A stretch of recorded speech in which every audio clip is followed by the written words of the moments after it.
আসসালামু আলাইকুম আরহামতুল্লাহ। রাফসা নিউজে সবাইকে স্বাগতম। সরকার শুধু ডামি প্রার্থী ও ডামি দলই নয়, বরং নির্বাচনী ডামি ভোটারের ব্যবস্থাও করে রেখেছে।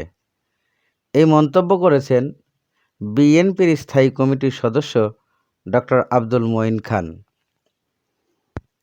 গত ২৮ অক্টোবরের পর এই প্রথম প্রকাশ্যে সংবাদ সম্মেলনে বিএনপির তরফ থেকে বলা হলো, আগামী ৭ জানুয়ারি এই নির্বাচনে ভোটার সংখ্যা বাড়িয়ে দেখাতে সরকার নানা ধরনের অপকৌশল গ্রহণ করেছে। সরকারের ভয় ভীতিতে বিভ্রান্ত না হয়ে ভোট বর্জনের আহ্বান জানান বিএনপি নেতারা। ডক্টর মঈন খান বলেন, বিএনপি এই ভোট নামের তামাশাকে বর্জন করেছে। নয়াপল্টনে বিএনপির কেন্দ্রীয় কার্যালয়ে তালা ঝুলছে, আর গুলশানে বিএনপির চেয়ারপারসনের কার্যালয় ঘিরে পুলিশের মারমুখী আচরণ, এমন দাবির প্রেক্ষিতে ২৮ অক্টোবর দলের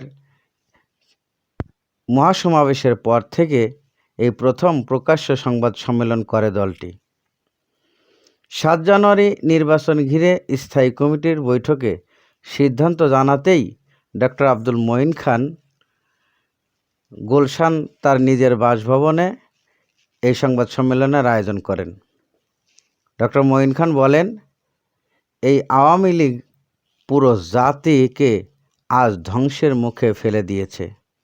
তিনি আরও বলেন, ১ কোটি ভোটারকে সামাজিক নিরাপত্তা বেষ্টনীতে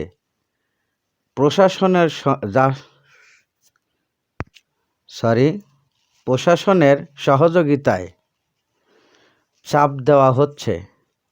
সেই সাথে ৩০ লক্ষ সরকারি কর্মকর্তা কর্মচারীকে পোস্টাল ব্যালটে ভোট দিতে বাধ্য করার দাবিও করেন বিএনপির স্থায়ী কমিটির এই সদস্য। সরকার মরিয়া হয়ে নির্বাচনে প্রতিদিনই প্রহসন ও সহিংসতার নতুন নতুন মাত্রা যোগ করছে বলে দাবি করে বিএনপি। স্থায়ী কমিটির অন্যতম সদস্য নজরুল ইসলাম খান বলেন, একটা বিষয় অনুমান করে বলা, তারপর সেই ঘটনা ঘটিয়ে বিরোধী দলগুলোর উপরে চাপিয়ে দেওয়া, এটা আওয়ামী লীগের বহুবার সংঘটিত করার অভ্যাস আছে এবং আগাম যেই কথা আওয়ামী লীগ বলে সেই কথাই পরিবর্তিত হয়। এতেই প্রমাণিত হয় যে মূলত এই নাশকতাগুলো কারা করছে। সেলিমা রহমান নির্বাচনকে নাটক বলে আখ্যায়িত করে বলেন, এখনও তো নির্বাচন হয়ই নেই। এই নির্বাচনের নামে নাটক মঞ্চায়িত করা হবে ৭ তারিখে। তাই দেশবাসীকে ৭ তারিখের এই নাটক বর্জন করার জন্য আহ্বান করছি।